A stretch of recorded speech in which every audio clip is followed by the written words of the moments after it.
Graças e paz, irmãos. É muito bom estar com vocês mais uma vez. Só queria, a pedido do pastor Fernando, que o pessoal que veio de Sombrio, Santa Rosa, se levante aí. Só para que os irmãos conheçam vocês. Foi o pastor que pediu, então vocês não fiquem constrangidos. Então, essa é a turma. Alguns ficaram em casa, na casa do Afrânio, por causa das crianças. Então, veio um monte de criança também. Só estendendo o comentário que o pastor Fernando fez, essa conferência é realizada todos os anos no mês de outubro. Ela trata de temas. Esse ano, basicamente, será uma exposição da Carta aos Hebreus, e você pode acessar e assistir. Eu espero que esse ano eles abram, como fizeram o ano passado, eles abrem para que você possa assistir às transmissões. Então, você coloca lá ministériofiel.com.br, e aí você acessa, e se tiver liberado, normalmente a abertura vai ser liberada, às vezes as transmissões da noite, eles liberam todas, então você pode acessar e assistir as preleções diretamente no site do Ministério Fiel. Então, se vocês quiserem aproveitar, vai ser uma bênção. Vamos abrir a palavra do Senhor no livro de Êxodo, capítulo 20. Êxodo, capítulo 20. Gostaríamos de ler os versículos 1 a 6, mas iremos, se Deus assim permitir, no tempo que nós temos, gastar a nossa atenção voltada para o versículo 5. Livro de Êxodo, capítulo 20, versículos 1 a 6. Quando dizemos Êxodo 20, os irmãos sabem que nós vamos tratar de aspectos ligados aos 10 mandamentos, em especial do 1 ao 6, aqueles que dizem respeito ao nosso relacionamento com Deus e o relacionamento de Deus para conosco. Êxodo, capítulo 20, versículos 1 a 6 está escrito. Só um pouquinho aqui. Então falou Deus todas estas palavras: Eu sou o Senhor teu Deus, que te tirei da terra do Egito, da casa da servidão. Não terás outros deuses diante de mim. Não farás para ti imagem de escultura, nem a semelhança alguma do que há em cima nos céus, nem embaixo na terra, nem nas águas debaixo da terra. Não as adorarás, não lhes darás culto, porque eu sou o Senhor teu Deus, Deus zeloso, que visito a iniquidade dos pais nos filhos até a 3ª e 4ª geração daqueles que me aborrecem. Versículo 6, e faço misericórdia até 1000 gerações daqueles que me amam e guardam os meus mandamentos. Vamos orar ao Senhor. Pai amado, mais uma vez, colocamos a nossa vida diante de Ti. Estamos reunidos como Teu povo, Senhor, e juntos oramos a Ti, lemos a Tua palavra, entoamos louvores, Senhor, de exaltação ao Teu nome, Senhor, e de proclamação da Tua palavra. E nesse momento, Senhor, nós pedimos que o Senhor use a Tua palavra para nos abençoar nessa noite, Senhor. A exemplo de João Batista, nós somos apenas uma voz, mas a Tua palavra, Senhor, é poderosa para transformar. Por isso, colocamos a nossa vida, a vida dos Teus filhos que estão aqui, a vida daqueles que nos acompanham, Senhor, pelas redes sociais, pelo YouTube. Deus, que de maneira especial, o Senhor que está onde cada um daqueles que estão conectados, nos ouvindo, estão, Senhor, que o Teu Santo Espírito possa iluminar, Senhor, o entendimento de cada um deles, possa trazer compreensão e possa aplicar a verdade da Tua palavra aos seus corações, Senhor, como ansiamos e desejamos que o Teu Espírito com poder aplique a verdade da Tua palavra aos nossos corações nessa noite. Nós assim te pedimos em nome de Jesus. Amém. Daqui a 30 dias, 31 de outubro de 2023, nós estaremos comemorando os 506 anos do maior reavivamento espiritual que ocorreu na história da igreja desde o Pentecostes, ou mais especificamente, depois do Pentecostes. Esse reavivamento espiritual, historicamente, ele recebeu o nome de Reforma Protestante. Quando nós vamos estudar os motivos pelos quais a reforma necessariamente teve que ocorrer, apesar de sabermos que fatores políticos, econômicos e sociais e uma série de outros tiveram uma influência direta no desenvolvimento do processo do estabelecimento da reforma, mas nenhum outro se destaca de forma tão maravilhosa do que a questão dos fundamentos sobre os quais a fé da igreja verdadeira deve estar alicerçada. Um resumo de tudo aquilo que foi proclamado em termos doutrinários nos é apresentado historicamente a partir de 5 pilares. Se você for no Google, tiver a curiosidade de escrever 5 pilares da Reforma Protestante, você vai descobrir que eles resumiram o coração da pregação dos reformadores nesses 5 pontos, que são denominados ou iniciados pela expressão somente. Então, quando você lembra da Reforma Protestante, os 5 pontos aparecem diante de nós. Somente as Escrituras, somente a graça, somente a fé, somente Jesus Cristo e somente a palavra de Deus. Desses 5 pilares, ele exerce uma influência de domínio sobre todos os outros. Ele, podemos considerar, pelo menos para nós, em função do distanciamento que nós temos em relação à vinda de Jesus Cristo e em relação aos apóstolos, ele é o fundamento sobre os quais a autoridade de todos os demais está ligada e está presa, que é somente as Escrituras e acompanhado do toda a Escritura ou toda a Escritura. Não apenas é somente as Escrituras, mas é toda a Escritura, fazendo menção às palavras de Paulo em 2 Timóteo 3, 16 e 17, quando ele diz que toda Escritura é inspirada por Deus. Eu gosto muito desse texto, né? Principalmente porque ele evoca a autoridade das Escrituras como a norma máxima. Né? Quando Paulo diz que toda a Escritura é inspirada por Deus, ele simplesmente está nos dizendo que todas as vezes que nós lemos as Escrituras, mesmo que aquilo que nós estejamos lendo faz parte daquilo que está escrito no livro, mas é como se o próprio Deus estivesse falando ao nosso ouvido audivelmente. Então, é sobre as Escrituras que tudo aquilo que diz respeito à nossa fé e à nossa vivência cristã está estabelecida. Aliás, proveniente desses 5 pilares, e mais especificamente do papel que somente as Escrituras exercem sobre o direcionamento da fé e da prática da igreja, se cunhou uma proposição que nós comumente ouvimos ser proclamados em muitas pregações. Principalmente quando os textos que estão sendo pregados, eles estão se referindo à autoridade das Escrituras.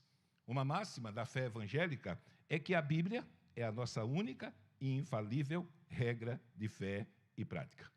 O que essa expressão quer dizer? Ela quer dizer que a Bíblia é o juiz último que determina o que é verdadeiro, o que é falso, o que é certo e o que é errado em questões de fé e em questões de vida cristã. Que implicações isso tem para a nossa vida? Primeiro, é que se qualquer ensinamento religioso não estiver de acordo com o que a Bíblia ensina, ele é falso, o pregador é um herege e a religião é falsa. A religião não é verdadeira. Principalmente quando esse tipo de proclamação doutrinária, ela está intimamente relacionada à doutrina da salvação. O apóstolo Paulo escreveu algumas cartas para confrontar a distorção da mensagem evangélica. E uma delas é a carta aos Gálatas. Você não entende o que Paulo está sentindo quando escreve aquela carta se lê ela num tom de mansidão. Paulo está profundamente embravecido com os irmãos. Porque eles foram apresentados à graça de Cristo e trocaram a graça de Cristo pelos méritos humanos que não podem salvar.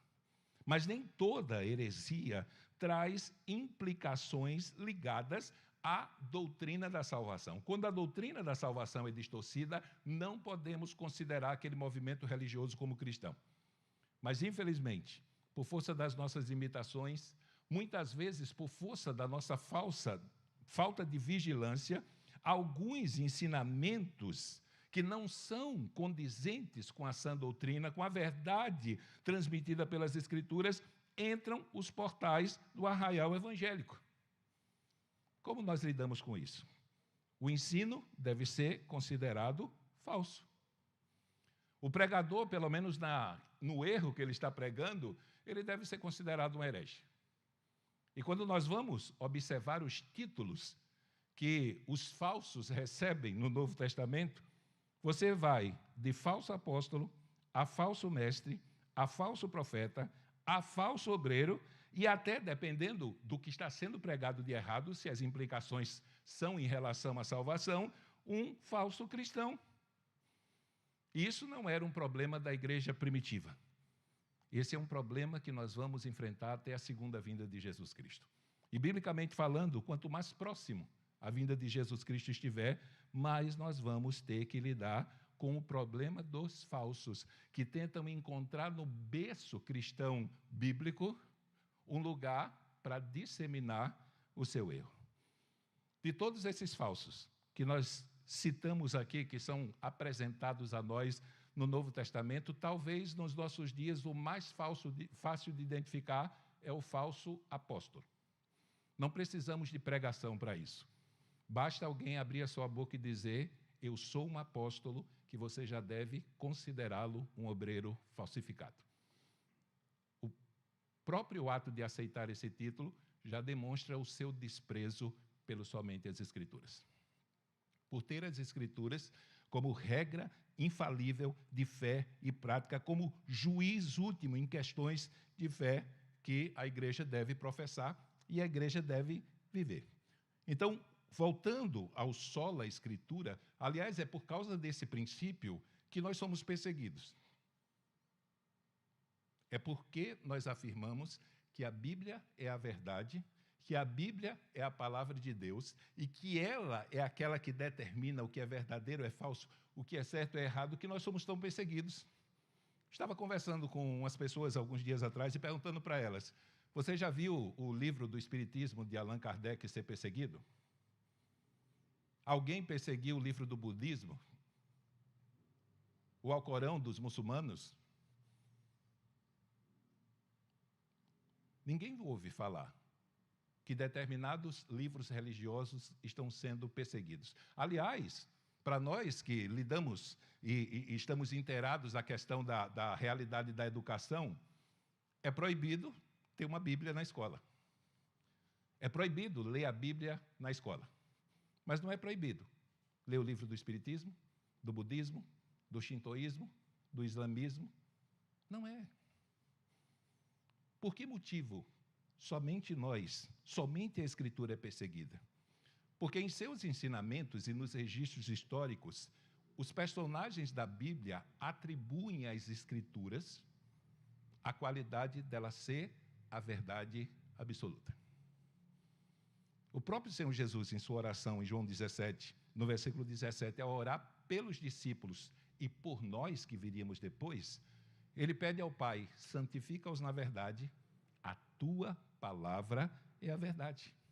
E aí Paulo corrobora com esse ensinamento quando ele, 2 Timóteo 3, 16, 17, ele nos afirma que toda Escritura é inspirada por Deus. Volto a lembrar, quando Paulo usa essa expressão, ele está nos dizendo que todas as vezes que você ouve alguém falar das Escrituras corretamente e todas as vezes que você abre esse livro, em qualquer lugar, desde Gênesis capítulo 1 até Apocalipse capítulo 22, é como se o próprio Deus estivesse falando audivelmente nos seus ouvidos. Cada letra, cada frase, cada capítulo, cada livro, é Deus falando conosco. E a partir da sua voz, Ele nos habilita, Ele nos capacita e Ele nos prepara para discernir os falsos ensinos que tentam continuamente adentrar os portais dos arraiais do povo de Deus para destruir a fé dos cristãos. Por que nós usamos essa expressão destruir? Porque Paulo fez isso na Galácia. Gálatas capítulo 1, versículo 6 ao 9. Paulo diz: eu estou admirado como tão depressa vocês abandonaram a graça de Cristo para outro evangelho, o qual não é outro, senão que há alguns que andam vos inquietando, tentando transtornar, não é? Eu não sei por que os tradutores escolheram essa palavra, mas literalmente Paulo está dizendo que eles estão tentando destruir o evangelho de Jesus Cristo. Não era um problema da Galácia, é um problema nosso. Porque é muito comum nós ouvirmos hoje em dia alguém dizer, para você ser salvo, você deve ter fé em Jesus Cristo e fazer sua parte. Esse fazer sua parte não cabe. É somente Jesus Cristo e totalmente Jesus Cristo e ponto final. E aí Paulo vai dizer que esses que pregam, você tem que fazer a sua parte para completar, o pregador ainda está perdido.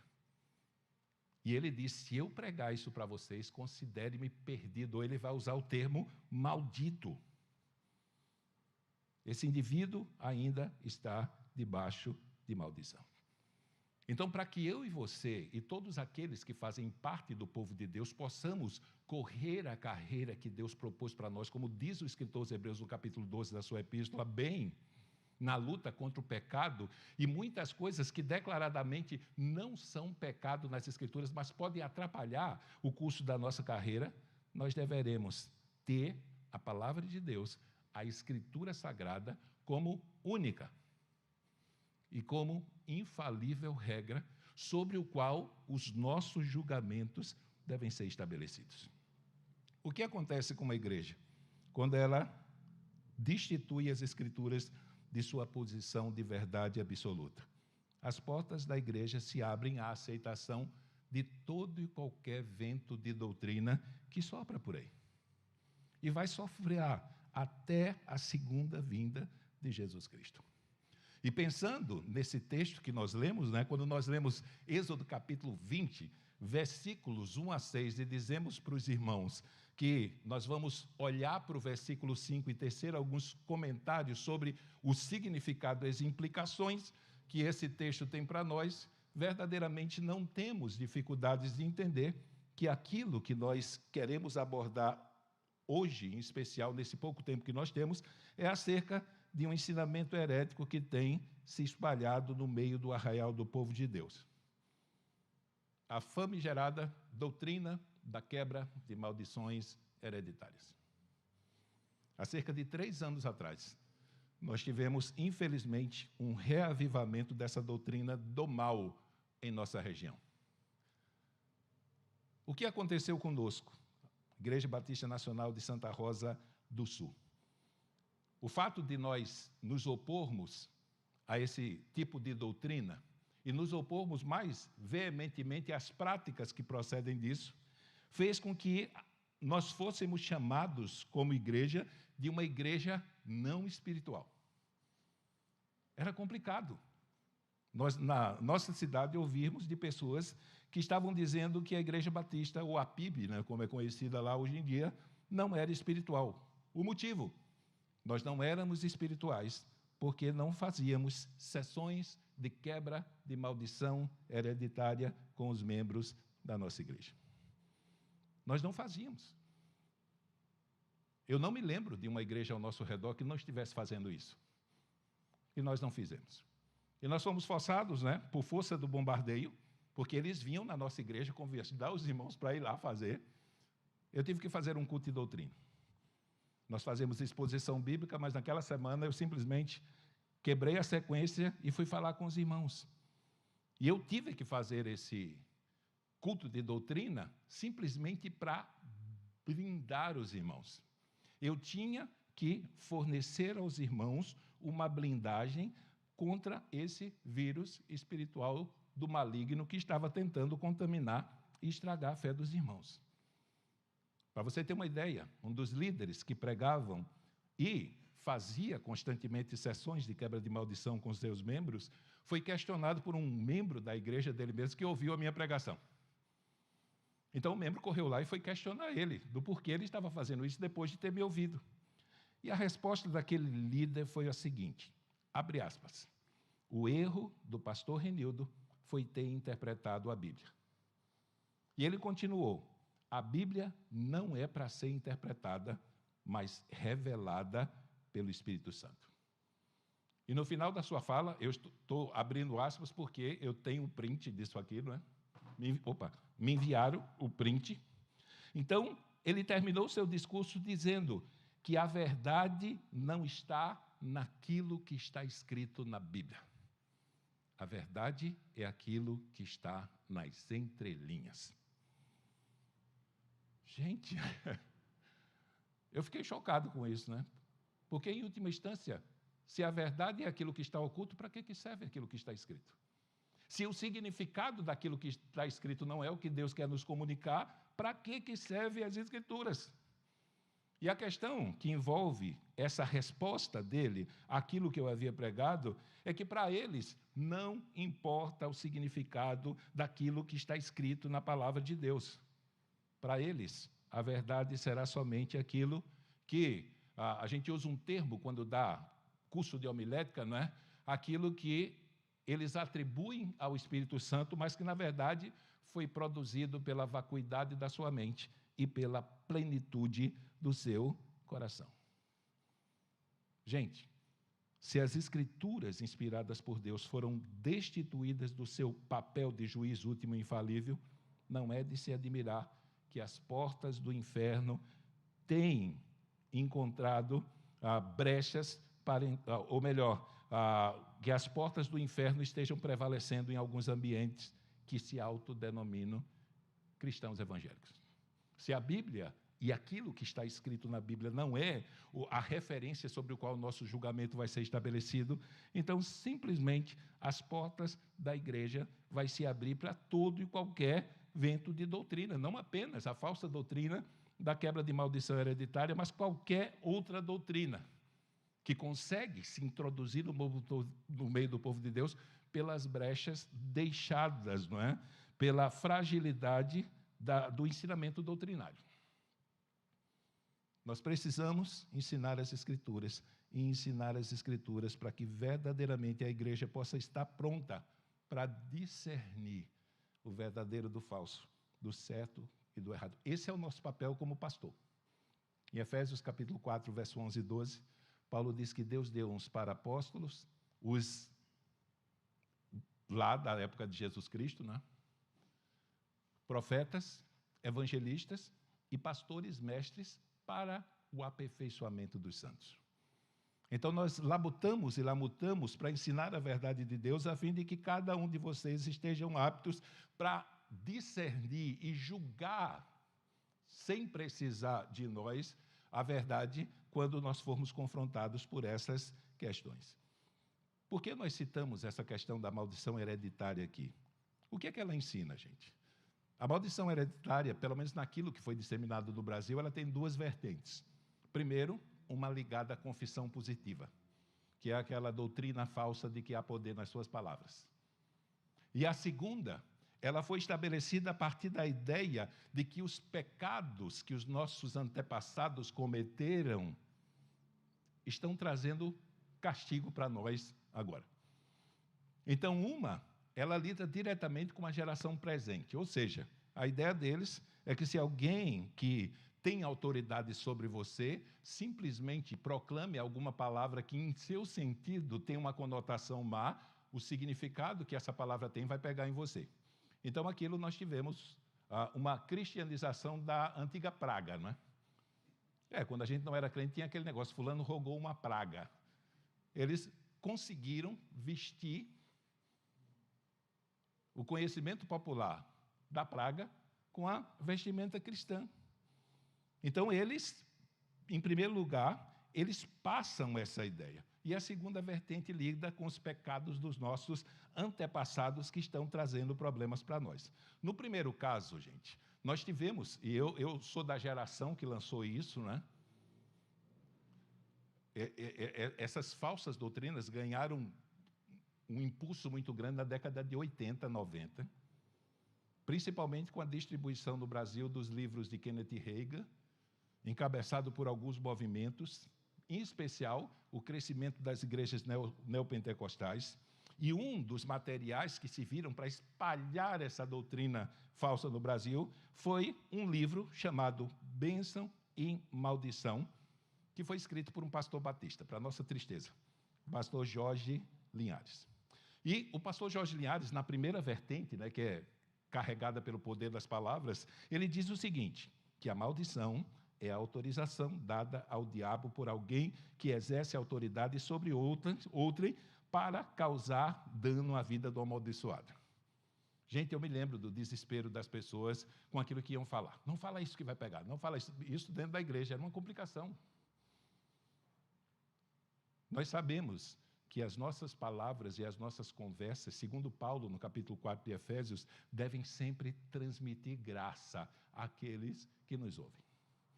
Mas daí dizer que aquilo que falamos, possivelmente com a conotação má, vai servir para punir e castigar a vida de alguém, já é demais. E eu digo que o fundamento é a confissão positiva, ou a doutrina de que há poder nas suas palavras, porque o Jorge Linhares vai dizer o seguinte, que a maldição é a prova mais contundente de que há poder nas suas palavras, ou de que do poder que tem nas suas palavras. Essa aqui é a mais fácil da gente expor. Se verdadeiramente a Bíblia é a sua regra de fé e prática, então essa aqui não temos problemas de mostrar o erro que está embutido nela. Eu não tenho ideia hoje, né? Já estou há 33 anos na caminhada com o Senhor, eu não tenho ideia de quantas vezes eu já li a Bíblia de cabo a rabo, como se diz, né?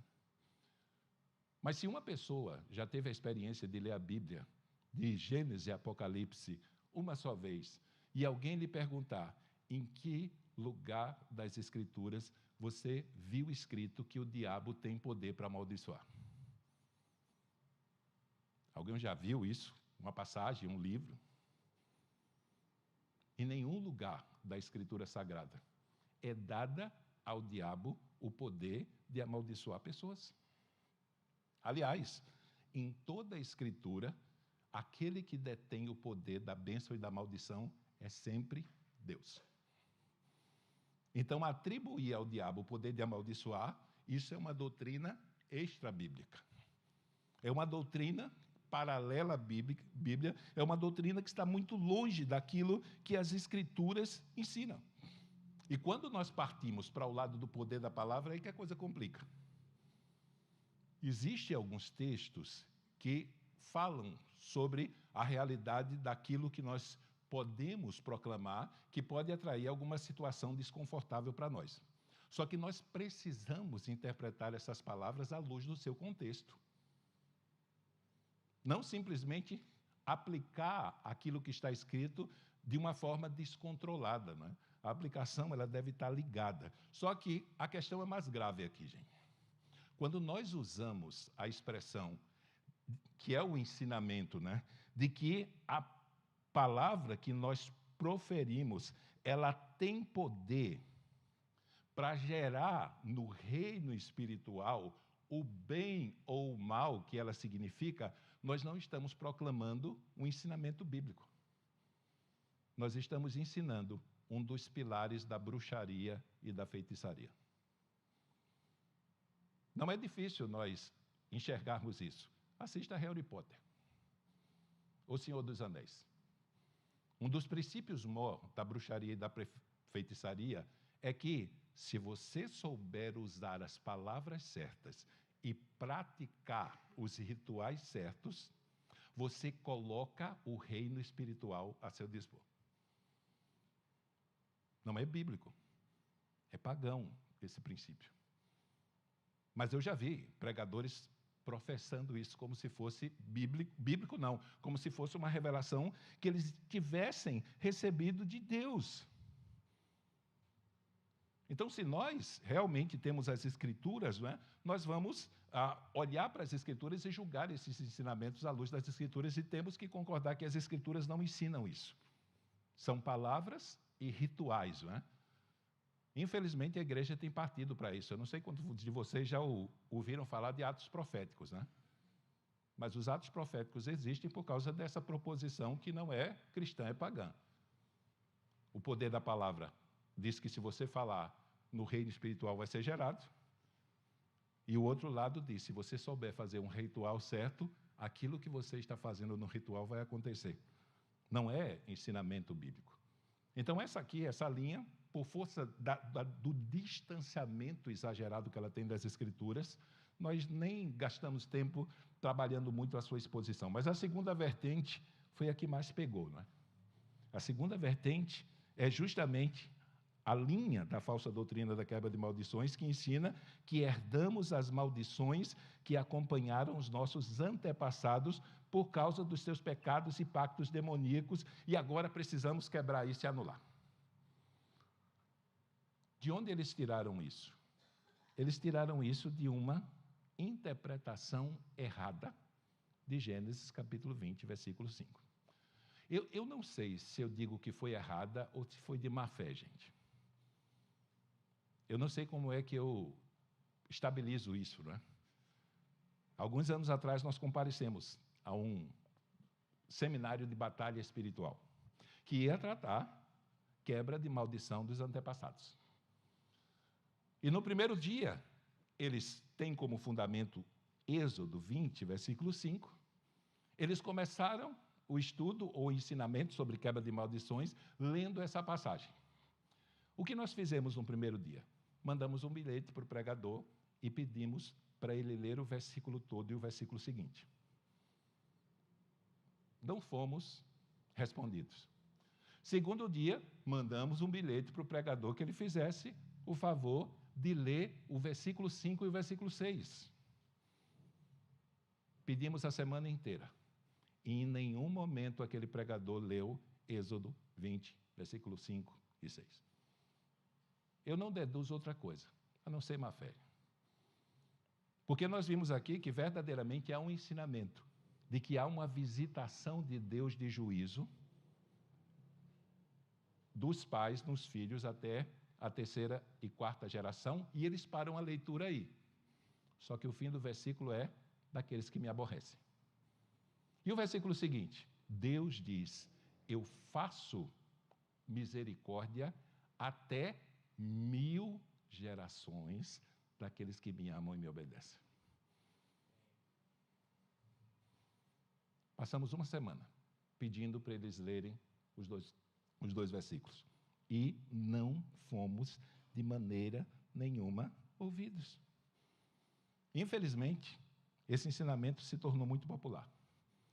Fomos chamados de não espirituais porque não fizemos campanhas, não fizemos sessões de quebra de maldição. Não proclamamos essa falsa doutrina e nem tampouco a aceitamos. Porque aquilo que ela proclama não é bíblico, gente. O que ela proclama de forma básica? Segundo os seus adeptos dessa prática, né, maldições lançadas ou causadas, são lançadas ou causadas pela conduta de pecado dos antepassados, e elas podem interferir e prejudicar a vida de uma pessoa na atualidade. Quando nós citamos a Reforma Protestante, quando nós vamos dar aula de interpretação bíblica, primeiro método é o básico, é o beabá, segundo são os princípios. Trabalhamos entre 18 e 24 princípios de interpretação que, se aplicado às Escrituras, vão abrir a nossa visão para saber como nós podemos descobrir o significado que o que foi escrito tinha na época em que o autor escreveu. E dessas 18 a 24 regras, dependendo do livro que você for ler de hermenêutica, uma ela ocupa o top. É a regra de que a Escritura interpreta a Escritura. Então, imagine, um pregador da doutrina da quebra de maldição hereditária diz que, por causa do pecado dos nossos pais, Deus vai visitar com castigo até a terceira e quarta geração dele. Esse texto foi escrito no livro da lei. O livro da lei compõe Êxodo, ou Gênesis, Êxodo, Levítico, Número e Deuteronômio. Quando nós saímos de Êxodo 20 e vamos para o livro de Números, mais especificamente, Números, capítulo 14, no versículo 22 e 23, veja o que está escrito. E que todos os homens que viram a minha glória e os meus sinais que fiz no Egito e no deserto, e me tentaram estas 10 vezes e não obedeceram a minha voz, não verão a terra que a seus pais jurei, e nenhum daqueles que me provocaram haverá. Então Deus está dizendo que aquela turma que saiu da terra do Egito, que não obedeceu a Deus e não levou em consideração os seus sinais, eles não vão herdar a terra da promessa. Daí o que é que acontece? Esses que saíram passaram a proclamar que todos que estavam peregrinando pelo deserto iriam morrer antes de entrar na terra prometida. Deus, você anda mais 8 versículos, versículo 31 a 33, diz o seguinte: mas os vossos filhos que dizeis, por presa serão, eu porei nela. Está no mesmo contexto do livro da lei, para o mesmo povo que o versículo 5 foi lido. E ele vai dizer o seguinte: e eles conhecerão a terra que vós desprezastes.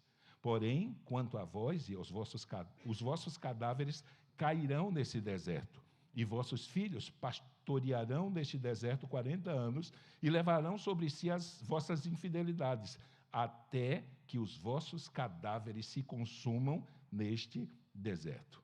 Nesse caso aqui, em especial, os pais foram punidos, mas os filhos não herdaram o castigo do pecado deles. No mesmo livro. Não saímos do livro do Pentateuco. Ainda estamos caminhando com a narrativa daquele povo que estava caminhando no deserto. E a prova disso é que os filhos permaneceram no deserto até que a geração dos seus pais morreram. E aí o que aconteceu com esse filho depois que o último que saiu do Egito, à exceção de Josué e Calebe, simplesmente morreu?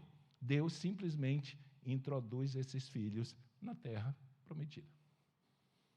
Por que eles não foram visitados com maldição? É a primeira geração, gente. O texto está dizendo lá que vai até a 4ª, mas a primeira geração foi abençoada por Deus, ainda que seus pais foram extremamente pecadores e se revoltaram contra a verdade de Deus e a vontade de Deus. E aí alguém pode dizer, mas e agora? Será isso uma contradição bíblica? Não. Não é a Bíblia que se contradiz. São aqueles que interpretam errado e proclamam doutrinas que não estão nas Escrituras, que simplesmente são os culpados, né? Alguém pode perguntar por que é que Deus falou no livro de Êxodo que visitaria o pecado dos pais dos filhos, e no livro de Números ele disse que não visitaria. E aí vem o princípio de interpretação. Bom, a Bíblia interpreta a Bíblia. Nós vemos isso nas Escrituras de forma muito clara, a própria Escritura nos dizendo qual é o significado daquilo que Deus quis dizer. Aliás, no Antigo Testamento nós temos um texto em que o próprio Deus interpreta Êxodo capítulo 20, verso 5. E a interpretação de Deus é totalmente contrária àquilo que esses falsos mestres têm proclamado por aí. Antes de chegar nesse texto, que é o texto de Ezequiel capítulo 18, nós vemos isso na história de Israel. É muito fácil você interpretar Êxodo 20, versículo 5, a partir da experiência dos reis de Israel. Israel teve 40 reis, 20 no Reino Norte, 20 em Judá. Todos do Reino Norte foram infiéis. Então a mão de Deus veio e varreu aquele povo do Reino Norte. Mas dos 20 do Reino Sul, ou de Judá, 8 foram fiéis a Deus. Então Deus vinha, juízo, juízo, juízo, aparecia um que o texto escreve, e fez o que era bom aos olhos do Senhor, acabou o juízo. E o próximo vinha e errava, deu juízo, juízo, até que o texto muda e diz, e fez fulano o que era bom aos olhos do Senhor. E acabou. Êxodo, capítulo 20, versículo 5, está sendo aplicado. Mas o texto mais clássico é a própria interpretação que Deus dá a esse texto. Ezequiel, capítulo 18, nós não vamos ler por uma questão de tempo, senão vai gastar muito tempo, mas nós vamos citar, você pode ler quando chegar em casa e ver que aquilo que nós vamos falar está ali. Qual é a questão que está em Ezequiel? Um provérbio que os filhos de Israel, que estavam no exílio babilônico, estavam proferindo. Está no versículo 1 e 2 do capítulo 18 de Ezequiel. Deus diz, que é que vocês querem dizer quando citam esse provérbio sobre Israel? Os pais comem uvas verdes e os filhos se embotam. E os dentes dos filhos se embotam. Aqui isso está se referindo a um tipo de comoção que estava se desenvolvendo no povo de Israel, que estava no cativeiro. Na cabeça deles, eles estavam pagando pelos pecados que os seus pais cometeram. Era a ideia. Então, os pais comeram uva verde, quem está colhendo a consequência da uva verde nos dentes são eles. Os israelitas estavam dizendo que sofriam por pecados que eles não cometeram, enquanto estavam no cativeiro, né? E eles estavam literalmente cobrando a Deus acerca disso, argumentando eles que só estavam ali por causa do que os seus pais haviam feito. O que eles estavam dizendo, gente? Que eles estavam sofrendo de algum tipo de maldição hereditária. Os pais pecaram e agora eles estão sendo castigados, estão debaixo de maldição por causa do que os pais deles fizeram. Deus vai responder a pergunta, versículo 3 e 4. Deus diz: eu juro pela minha vida, palavra do soberano Senhor, que vocês não citarão mais este provérbio em Israel, pois todos me pertencem, tanto o pai como o filho me pertencem, aquele que pecar é que morrerá. E aí o que é que ele faz?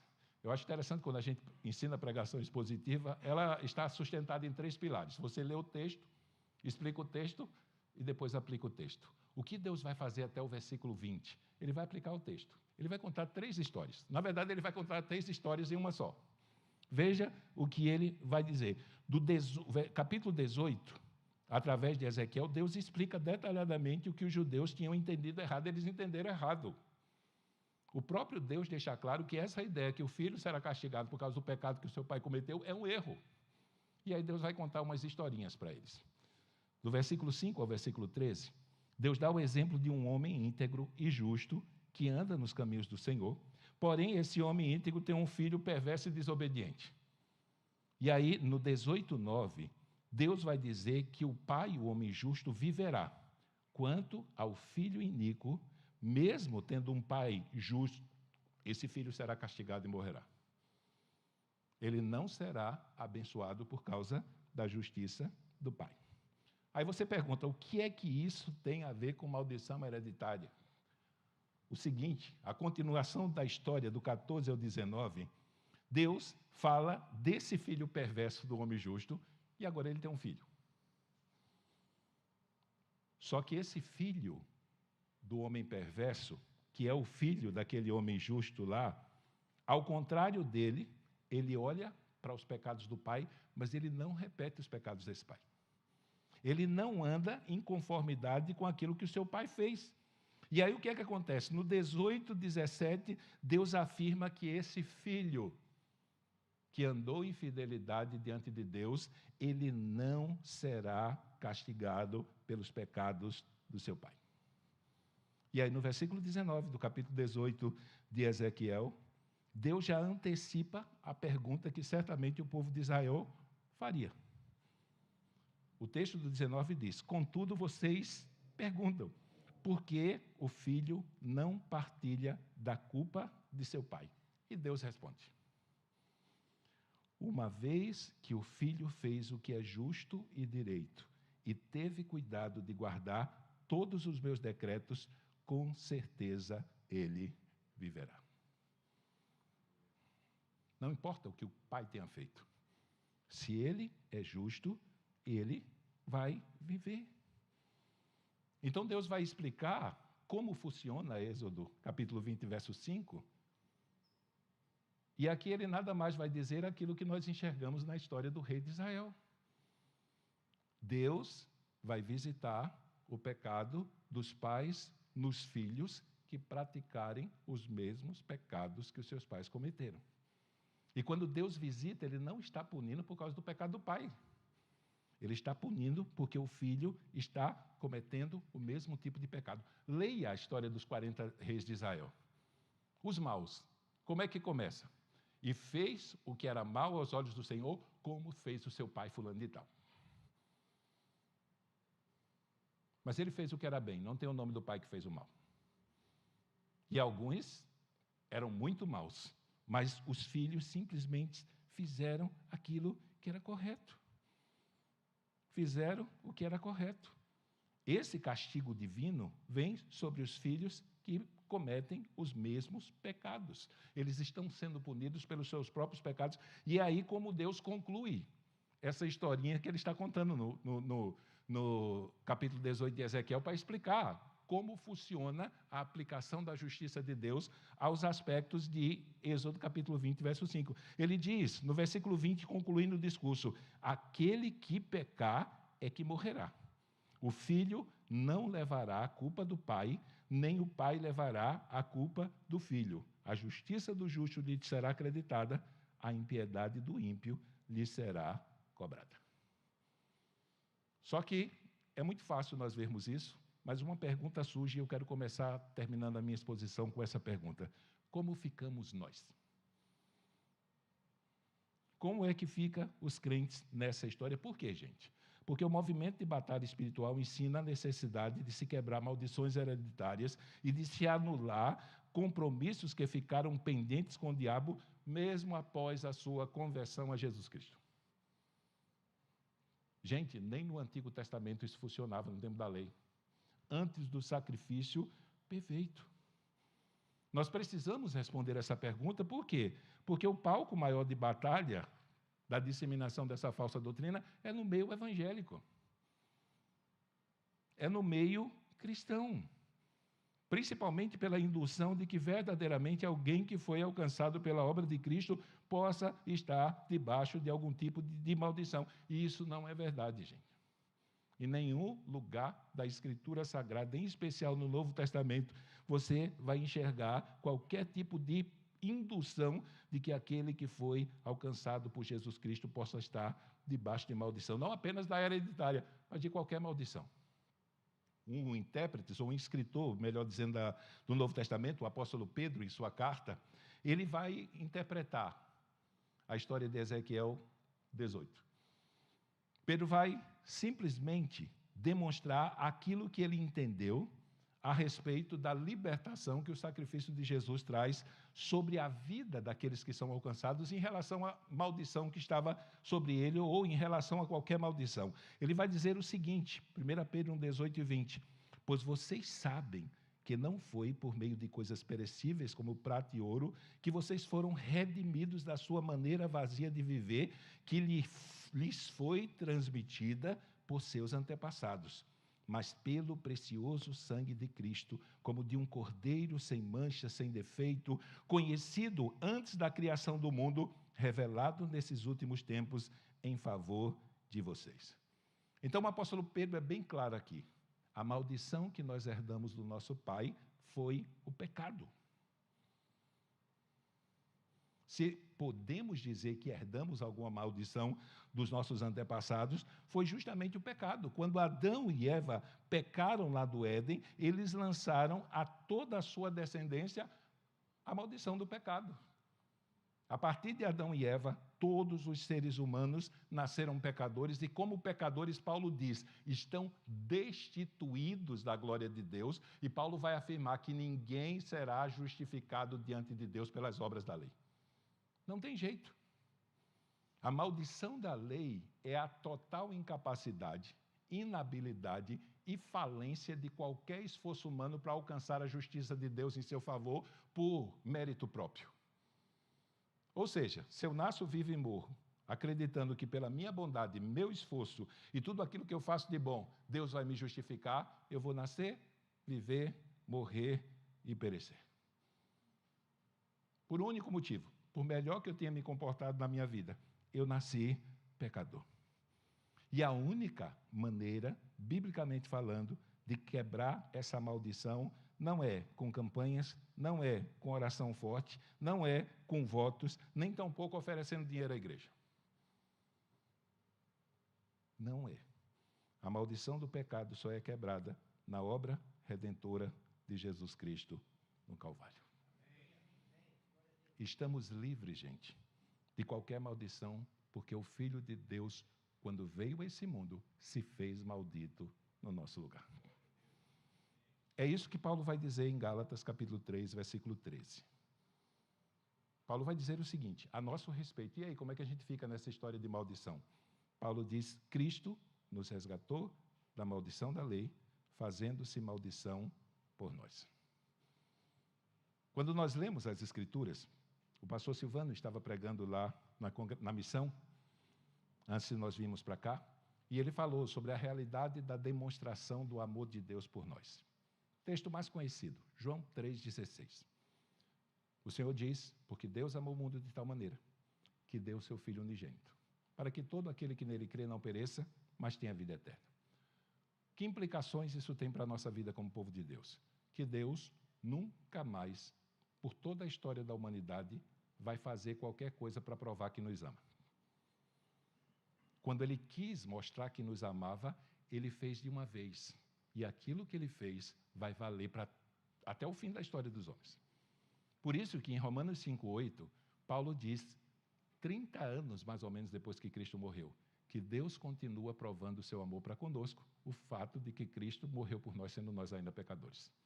Se eu e você queremos pregar sobre o amor de Deus para qualquer pessoa, a única relação bíblica que nós temos é dizer para eles o que Paulo disse para a igreja de Roma, no capítulo 5, que Deus continua provando o seu amor pelos homens, pelo fato dele ter oferecido Cristo para morrer por eles, sendo eles ainda pecadores. Deus nunca, e para nós que somos pastores é uma coisa complicada, né? Porque na hora que temos que lidar com aconselhamento em momentos de crise, é comum nós ouvirmos um membro dizer, pastor, até parece que Deus não me ama. E alguns estão profundamente entristecidos com Deus, quando, na verdade, eles estão nessa condição porque perderam o senso do brilho da obra que Cristo fez em favor deles para salvá-lo. Nada que nós venhamos passar nessa vida vai apagar o brilho do que Cristo fez para nos salvar, gente. Por isso que Deus não precisa mais fazer nada. Por que nós chegamos a essa conclusão? Porque o verbo amar ali está num tempo passado do grego koiné, do que a Bíblia foi escrita, que é chamado de auristo. É o que nós chamamos de verbo de ação pontilear. Quando esse verbo é usado, ele está se referindo a um ato que ocorreu no passado e pronto. Ele foi bastante para que se cumpra a promessa que o acompanha, se verdadeiramente nós nos ligarmos àquilo que foi exigido, ou nós aceitarmos aquilo que foi oferecido. Então, Deus provou o seu amor. Esse mesmo verbo é usado aqui, quando Paulo diz que Cristo nos resgatou da maldição da lei. Nós temos aqui no resgatou um auristo indicativo ativo. Ele resgatou e o seu resgate é permanente. Então, quando você creu em Cristo, você foi resgatado de toda e qualquer maldição que pudesse estar sobre a sua vida. E foi resgatado de forma definitiva. Por que nós afirmamos isso? Por causa da sequência do texto. Ele diz que Cristo nos resgatou da maldição da lei, fazendo-se maldição por nós. E o fazendo aqui está numa forma diferente, ele é um particípio auristo. Então, se o primeiro diz o que ele faz, o segundo diz por que ele faz isso. Por que é que não existe mais maldição sobre a minha vida de forma definitiva? Porque quando Cristo foi naquela cruz e morreu no meu lugar, Ele trouxe sobre si toda e qualquer maldição que estivesse na minha vida. E Ele fez isso de forma definitiva. Portanto, se alguém vier tentar lhe apavorar com esse negócio de maldição hereditária, fique tranquilo, meu irmão. Fique tranquilo. Uma vez, uma pessoa chegou para mim, eu fui pregar numa igreja, né? E a pessoa chegou e se apresentou, eu disse, perguntou meu nome, eu disse, meu nome é Renildo. E a pessoa fez, você sabe o significado do seu nome? E eu olhei para a pessoa e disse, meu querido, eu sou um crente convertido. Virei as costas e deixei a pessoa no vácuo. Para que eu quero saber o significado do meu nome? O sangue de Jesus tem poder, gente. Então diga para essa pessoa que está tentando lhe apavorar que você é um cristão verdadeiro. Diga para ela que você crê que Jesus Cristo, Filho de Deus, morreu em seu lugar. Explique para ela que o sacrifício dele é suficientemente poderoso para garantir a vitória permanente sobre qualquer tipo de maldição. E descanse naquele que nos prometeu que a obra que começou na nossa vida foi Ele que fez, A obra que está sendo realizada na nossa vida é Ele que está fazendo. E a obra consumada no fim de tudo, quando Jesus Cristo voltar para nos buscar. E o que é corruptível se revestir de incorruptibilidade. E o que é mortal se revestir de imortalidade. É Ele que vai fazer. Romanos 8,11, Paulo diz: se o Espírito daquele que habita em vós, aquele que ressuscitou a Jesus Cristo, habita em vós, esse mesmo Espírito, em outras palavras, concluirá a obra que Deus começou no dia da conversão. Ele vai nos entregar perfeitos. Lembre, maldição da lei, gente, é a nossa impossibilidade, a nossa total incapacidade de construir um caminho da salvação por nossos méritos, nossos esforços e nossa sabedoria. Estamos falidos. Essa é a maldição sobre nós. O resto é consequência da corrupção do pecado, que será removida de nós quando Jesus Cristo voltar de forma definitiva. Não é maldição. É a consequência apenas das imperfeições que nós carregamos, por causa do erro cometido pelos nossos primeiros pais, mas que temos a garantia de que quando Jesus Cristo voltar, vamos ser livres dela para todo sempre. Então não se apavore. Não se apavore. Às vezes nós ficamos entristecidos, né? Conhecemos cristãos que se deixaram enganar por essas doutrinas. E, gente, o dano é tão grande que, por mais que nós sentemos com ele e mostremos essas verdades bíblicas, infelizmente, eles continuam acreditando que o que Deus quer nos comunicar não é aquilo que está escrito. É o que está nas entrelinhas. E enquanto eles acreditarem nesse erro, não há esperança. E o motivo é básico. A Bíblia é a nossa única e infalível regra de fé e prática. É o juízo último, através do qual nós vamos compreender o que é verdadeiro e falso, o que é certo e errado, não apenas em questão de fé, mas em questão de prática. Por isso, vamos orar. Vamos pedir a Deus que nos ajude. Sofremos por um período bem prolongado. Um ataque desconfortável. Imagine sermos acusados de não ser espiritual, porque não estávamos proclamando libertação de algo que Jesus já havia nos libertado. Como é que eu vou tentar fazer libertação de algo que a Bíblia diz que já se foi? É a mesma coisa que Paulo enfrentou na Galácia. Os crentes da Galácia estavam abandonando a graça de Cristo para confiar nos seus esforços, na sua participação na salvação. Ou seja, eles estavam querendo pagar por algo que na cruz do Calvário Cristo já pagou definitivamente. Quem disse isso é o escritor aos Hebreus. Hebreus 9, 27 e 28. Ao homem está ordenado morrer uma só vez, depois disso segue-se o juízo. E aí ele vai dizer, Cristo virá segunda vez sem pecado. Ele veio em pecado na primeira vez? Não. Ele veio para solucionar o problema do pecado. E ele solucionou de tal forma que na sua segunda vinda, ele virá apenas buscar aqueles que o aguardam para a salvação. E se você crê em Jesus Cristo e o recebeu, você faz parte desse povo. Por isso vamos orar. Pastor Fernando?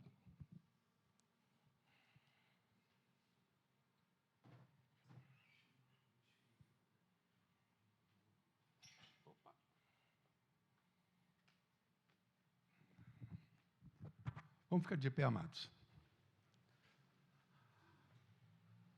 A palavra de Deus, a mesma palavra sobre a qual fez referência o pastor Renildo, ela nos diz que Deus, em Cristo, nos abençoou com toda a sorte de bênção espiritual nas regiões celestiais. Nós somos abençoados em Cristo.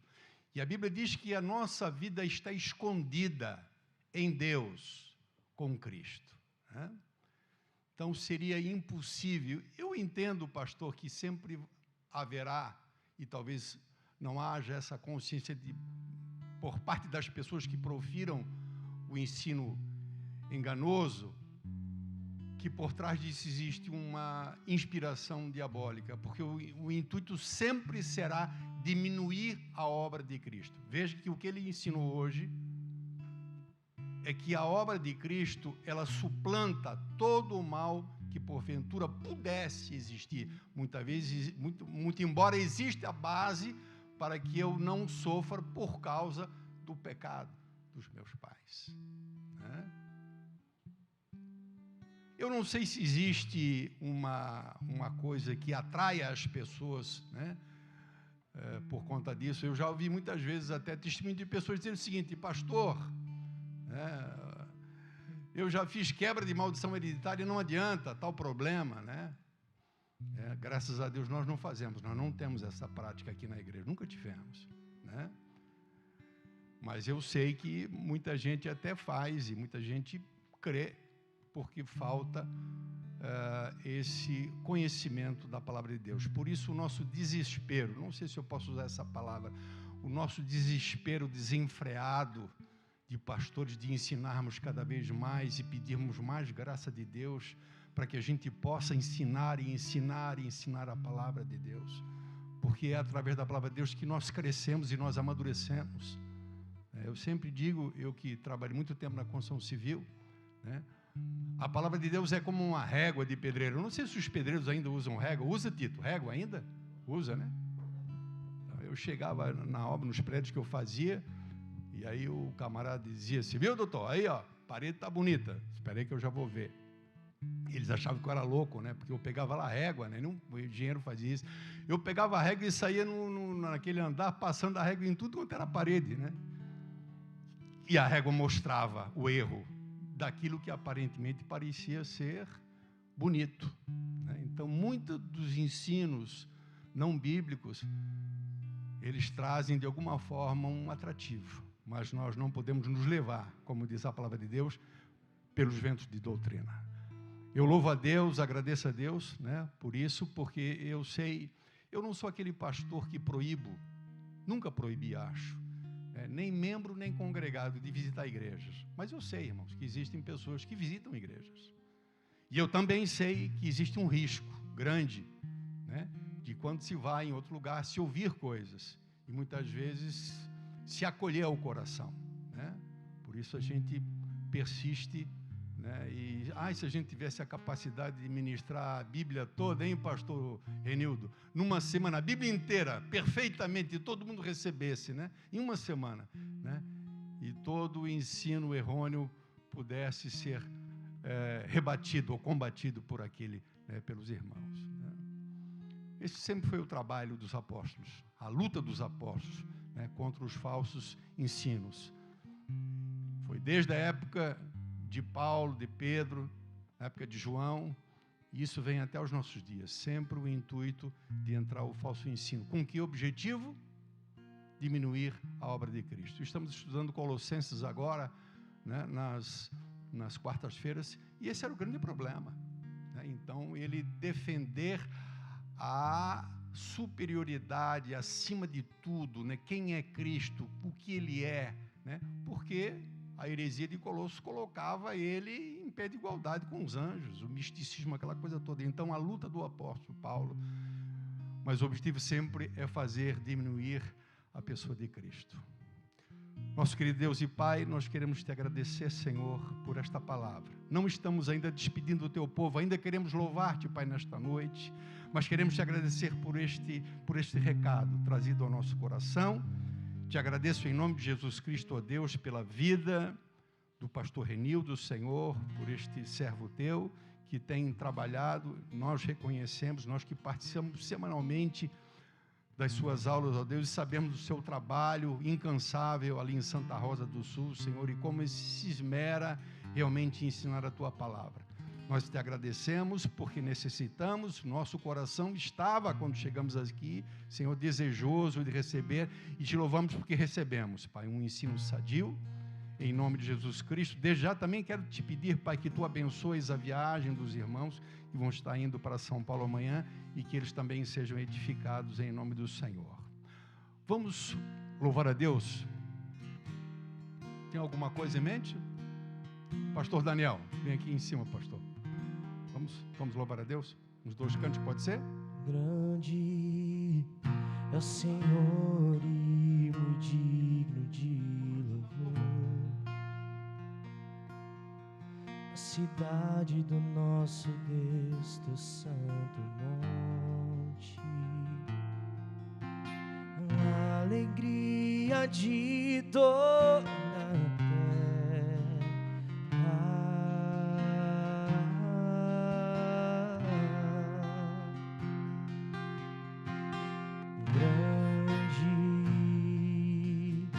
Senhor em quem nós temos a vitória e que nos ajuda contra o inimigo. Por isso diante dele nos prostramos. Você que nessa noite deseja receber uma oração por alguma necessidade que você tem, independentemente do que você ouviu. Você veio aqui, quem sabe você está com o coração aflito, você esteja enfermo, você está passando por uma prova. Eu gostaria que os diáconos viessem aqui à frente, amado. Venha à frente os diáconos, por favor. Irmão Tito, quem estiver aqui, Romero, irmão Pedro, venha à frente aqui, irmão Pedro. Enquanto nós louvamos, nós gostaríamos de orar por você. Amém? Sai do teu lugar agora, vem à frente em nome do Senhor Jesus. Queremos o teu nome engrandecer e agradecer-te por tua obra em nossas vidas. Confiamos em teu infinito amor. Só tu és o Deus eterno sobre toda a terra e céu.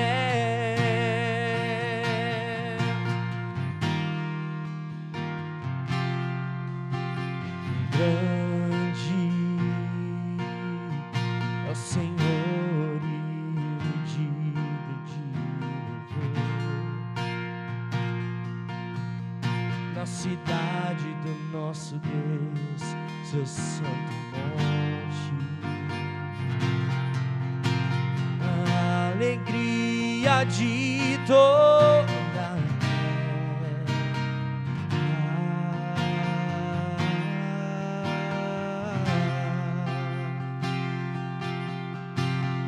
grande é o Senhor em quem nós temos a vitória e que nos ajuda contra o inimigo. Por isso diante dele nos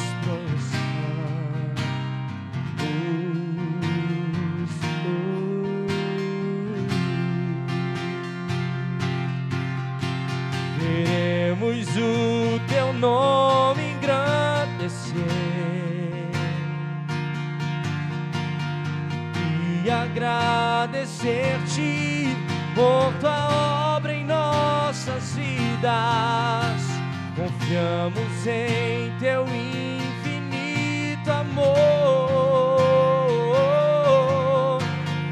Só tu és o Deus eterno sobre toda a terra e céu.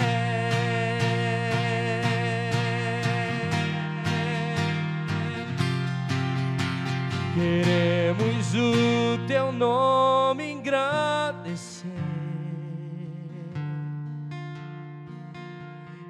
e agradecer-te por tua obra em nossas vidas. Confiamos em teu infinito amor,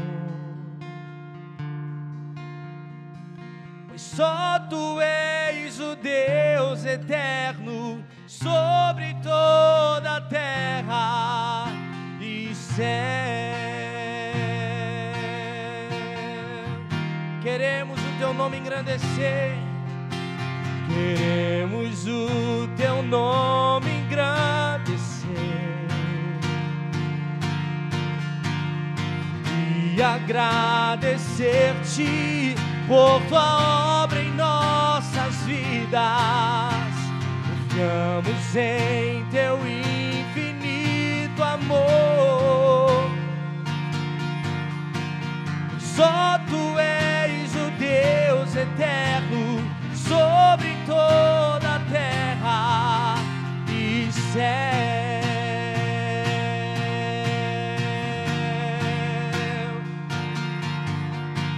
Pois só tu és o Deus eterno sobre toda a terra e céu.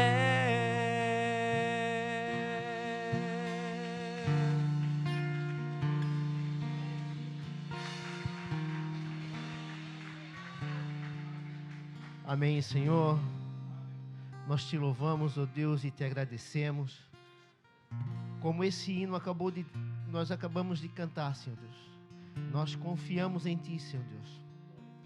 Que tu és o Deus da nossa salvação. Que tu és aquele, ó Deus, que faz maravilhas em nossas vidas. Senhor Deus, nós temos nessas semanas uma longa caminhada, Senhor Deus. Nós temos mais uma semana, Senhor Deus, que tu precisa nos capacitar. Que tu és a nossa força, Senhor Deus. Obrigado pela palavra, obrigado pelos louvores, Senhor Deus, que teu Santo Espírito, ó Deus, conduziu a tua igreja a te louvar. Obrigado, ó Deus, porque tu fizeste maravilha nesta noite. Tu abriste os olhos da tua igreja, Senhor Deus. Tu estás nos ensinando o caminho a ser andado. Pai, nessa semana que tu possa estar abençoando, nos leva, Senhor Deus, debaixo da tua graça, da tua proteção. Despede, ó Deus, a tua igreja na tua graça. Que tu possa estar conosco nessa semana, abrindo os nossos olhos espirituais, abrindo os nossos ouvidos espirituais, Senhor Deus, mas que muito mais possamos, ó Pai, ganhar tempo na tua palavra, para que a gente possa, Senhor Deus, aprender de ti, que és bom, perfeito e agradável, Senhor Deus. Em nome de Jesus, nos abençoa, Pai, nos leva em paz para as nossas casas, em nome do teu Filho amado. Amém, Senhor Deus. Graças a Deus.